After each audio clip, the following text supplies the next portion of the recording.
Hi everyone 4 to 5 years baby long frock cutting ఇది part 3 అండి. Already 2 videos upload చేశాను. మనము మెజర్ చేసుకొని ఏ విధంగా కట్ చేసుకోవాలి లాంగ్ ఫ్రాక్ అనేది అంటే బాడీ పార్ట్ వరకు కటింగ్ అనేది చూపించాను. నేను ఫ్రంట్ బ్యాక్ బాడీ పార్ట్లు అనేది కట్ చేసుకున్నాను లైనింగ్ ఫ్యాబ్రిక్ని. ఇప్పుడు లైనింగ్ ఫ్యాబ్రిక్ని బేస్ చేసుకొని మనం మెయిన్ ఫ్యాబ్రిక్ ఎలా కట్ చేసుకోవాలనేది ఇక్కడ నేను చూపిస్తున్నానండి. ముందుగా కట్ చేసుకున్న మన బాడీ పార్ట్ అనేది ఈ విధంగా మెయిన్ ఫ్యాబ్రిక్ ఉంది కదా, దాని మీద ప్లేస్ చేసుకొని ఇలా చుట్టూ 1/2 ఇంచు లేదంటే 1/4 ఇంచు మార్జిన్ అనేది మెయిన్ ఫ్యాబ్రిక్ 1/4 ఇంచు లేదంటే 1/2 ఇంచు ఎక్స్ట్రా ఉండేలాగా చూసుకొని మనం కటింగ్ అనేది చేసుకోవాలి. ఇలా చుట్టూ క్లాత్ అనేది ఉంచుకొనే కట్ చేసుకోవాలండి. మనం ఎగ్జాక్ట్గా మెయిన్ ఫ్యాబ్రిక్ అనేది కట్ చేసుకున్నామంటే స్టిచ్చింగ్ చేసేటప్పుడు కొంచెం ఇబ్బంది అవుతుంది. అంటే మనకి మెయిన్ ఫ్యాబ్రిక్ సరిపోకుండా ఉంటుంది. అందుకని కొంచెం క్లాత్ అనేది ఎక్స్ట్రా ఉంచుకొని కటింగ్ అనేది చేసుకోవాలి. మనకి ఇలా ప్లెయిన్గా వస్తే ఎలా అయినా పెట్టేసి కటింగ్ అనేది చేసుకోవచ్చు. ప్రింట్స్ ఏవైనా వచ్చిందంటే దాన్ని చూసుకోవాలి. మనకి ప్రింట్ అనేది ఎలా ఉంది అనేది చూసుకొని కటింగ్ అనేది చేసుకోవాలి. ఫ్లవర్స్ వచ్చాయనుకోండి స్టాండింగ్ పొజిషన్లో ఉండేలాగా చూసుకొని కటింగ్ అనేది చేసుకోవాలి.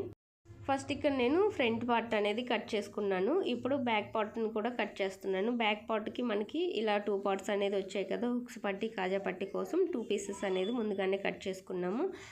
ఫ్రంట్ పార్ట్ కట్ చేసుకున్న దాని పక్కనే మనము ఈ విధంగా బ్యాక్ పార్ట్ని కూడా 2 పార్ట్స్ ప్లేస్ చేసేసుకొని నీట్గా చుట్టూ కూడా దీనికి కూడా అంతే అండి 1/2 ఇంచ్ ఎక్స్ట్రా ఉండేలా క్లాత్ అనేది చూసుకొని కటింగ్ అనేది చేసుకోవాలి. ఫ్రంట్ పార్ట్ పక్కనే కట్ చేసుకున్నామంటే క్లాత్ అనేది వేస్ట్ అవ్వకుండా మనకి అడ్జస్ట్ అవుతుంది. వేస్ట్ చేసుకోకుండా మనకి వేరే దానికి యూజ్ చేసుకోవడానికి కూడా యూజ్ అవుతుంది కొంచెం ఏమన్నా క్లాత్ మిగిలితే. ఇక్కడ నేను మెయిన్ ఫ్యాబ్రిక్ ఎక్స్ట్రానే తీసుకున్నానండి. నాకు మా పాపకి ఇద్దరికి అవుట్ఫిట్స్ అనేది డిజైన్ చేసుకోవడానికి. ఇలా ఫస్ట్ మనము main fabric lining fabric cut చేసుకున్న తర్వాత బాటమ్ పార్ట్ అనేది కట్ చేసుకోవాలి. ఈ బాటమ్ పార్ట్ ఎలా కట్ చేసుకోవాలి అనేది నేను నెక్స్ట్ షార్ట్లో అప్లోడ్ చేస్తానండి. ఈ డ్రెస్కి సంబంధించిన ప్రతిదీ కూడా షార్ట్స్ రూపంలో వీడియోస్ అనేది అప్లోడ్ చేస్తాను.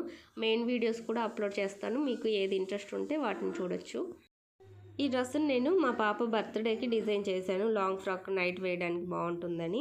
ఇంకొక డ్రెస్ ఏమో మార్నింగ్ టైం కూడా వేయడానికి ఒకటి, ట్రెడిషనల్ వేలో ఒకటి, ఇంకా వెస్ట్రన్ వేర్లో ఇంకొకటి 2 డ్రెస్సెస్ అనేది బర్త్డేకి రెడీ చేశానండి.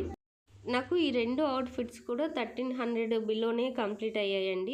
ఇలా మనం క్లాత్ తీసుకొని డిజైన్ చేసుకున్నామంటే కొంచెం రిచ్గా ఏదైనా వర్క్ అనేది చేసుకొని గ్రాండ్ లుక్ వచ్చే విధంగా డిజైన్ చేసుకోవచ్చు. అండ్ తక్కువ కాస్ట్లోనే కూడా కంప్లీట్ అవుతుంది. ఎక్కువగా నాకు ఇలానే ఇష్టం.